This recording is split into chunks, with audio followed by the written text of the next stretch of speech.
वसई विरार में एमबीओस का माया जाल, जनता परेशान, आरटीओ नाकाम। क्या एमबीओस का यह साम्राज्य खत्म हो पाएगा?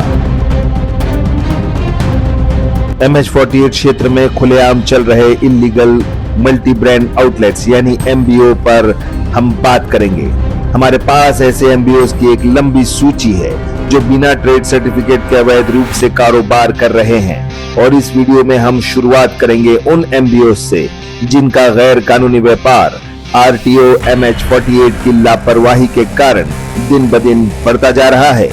सबसे पहले बात करते हैं वसई विरार क्षेत्र की, जहां करीब 100 से ज्यादा एमबीओस खुलेआम चल रहे हैं। बड़ी बड़ी दुकानों के बाहर खुले में गाड़ियों की डिस्प्ले, और ये सब सबकी नजरों के सामने हो रहा है, सिवाय आरटीओ MH48 के। हमने कई बार आरटीओ MH48 में शिकायतें की, कुछ कार्रवाई भी हुई, लेकिन वो नाकाफी थी। ऐसा लगता है जैसे आरटीओ अधिकारी कार्रवाई करना ही नहीं चाहते। रेड तभी होती है जब बार बार शिकायत की जाए, जैसे ये उनकी ड्यूटी नहीं बल्कि जनता पर कोई एहसान हो। और नतीजा, हर कुछ दिनों में एक नया एमबीओ वसई विरार में खुल जाता है। आज हम आपको दिखाएंगे इस लंबी लिस्ट में से सिर्फ 3 एमबीओस के नाम जो बहुत चर्चित हैं और वसई विरार क्षेत्र में फैले हुए हैं। इनमें पहला नाम आता है अवीवा मोटर्स का। जैसा कि आप देख सकते हैं अपने स्क्रीन पर, यह एमबीओ खुलेआम बड़ी संख्या में 2 व्हीलर गाड़ियों का प्रदर्शन कर रहा है। सूत्रों के अनुसार अवीवा मोटर्स के वसई विरार में करीब 10 आउटलेट्स हैं, लेकिन आरटीओ MH48 को ये नजर नहीं आते। क्या आरटीओ सिर्फ एक बार रेड करके अपनी जिम्मेदारी पूरी मान लेता है? हम उन्हें बताना चाहते हैं, अपने क्षेत्र में अवैध गतिविधियों को रोकना उनकी जिम्मेदारी है। हमारी जानकारी के अनुसार आरटीओ के पास पर्याप्त स्टाफ और वाहन है, तो फिर रोज कार्रवाई क्यों नहीं होती? अवीवा मोटर्स रोज खुलेआम आरटीओ को चुनौती दे रहा है। अब सवाल उठता है, इन एमबीओस को गाड़ियां देता कौन है? तो जवाब है ऑथराइज्ड डीलर्स। यही असली दोषी हैं। इनके ट्रेड सर्टिफिकेट रद्द होने चाहिए। अगर पालघर जिले के डीलर्स गाड़ियां नहीं देते तो मुंबई, ठाणे जैसे अन्य जिलों से सप्लाई शुरू हो जाती है।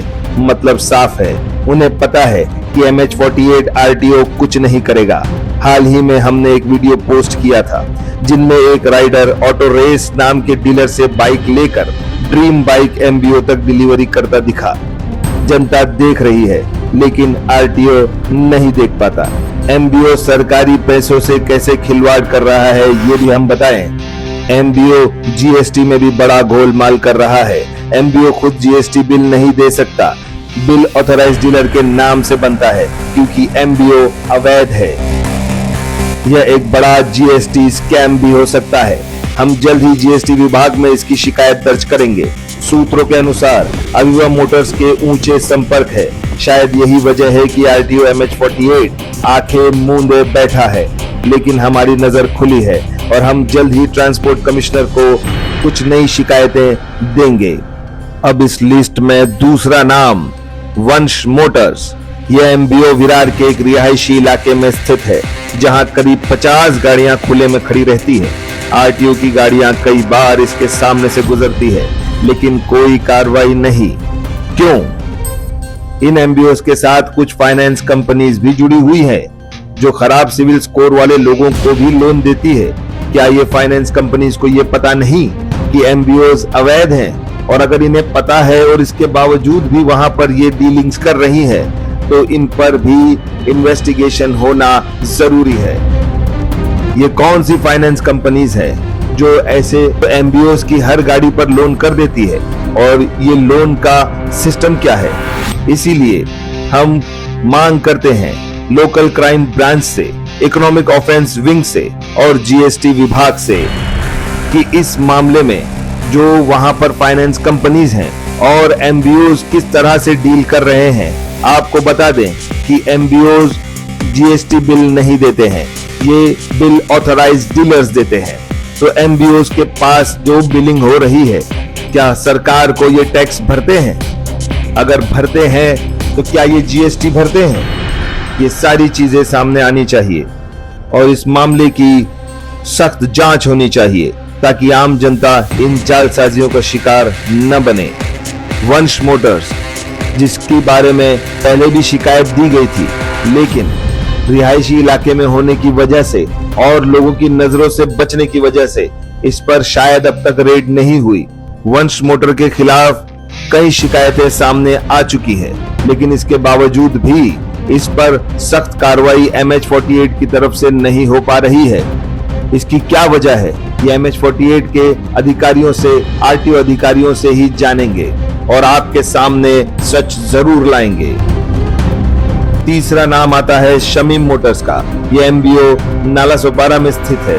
हाल ही में RTO MH48 ने यहाँ रेड की थी, लेकिन वो सिर्फ औपचारिकता बनकर रह गई। आज फिर से यहाँ अवैध बिक्री और डिस्प्ले शुरू हो चुका है। हमारा सीधा सवाल RTO MH48 से है, आप जनता को जागरूक करने के लिए प्रेस कॉन्फ्रेंस क्यों नहीं करते? आप अपने क्षेत्र में MBO को रोकने में असफल क्यों है? इसकी असली वजह क्या है? हम अगले वीडियो में इसका खुलासा जरूर करेंगे। अगर आप भी चाहते हैं कि यह अवैध कारोबार बंद हो तो इस वीडियो को लाइक करें, शेयर करें और चैनल को सब्सक्राइब जरूर करें और देखते रहिए तहलका न्यूज इंडिया। हम और ऐसी खबरें आपके सामने लाते रहेंगे।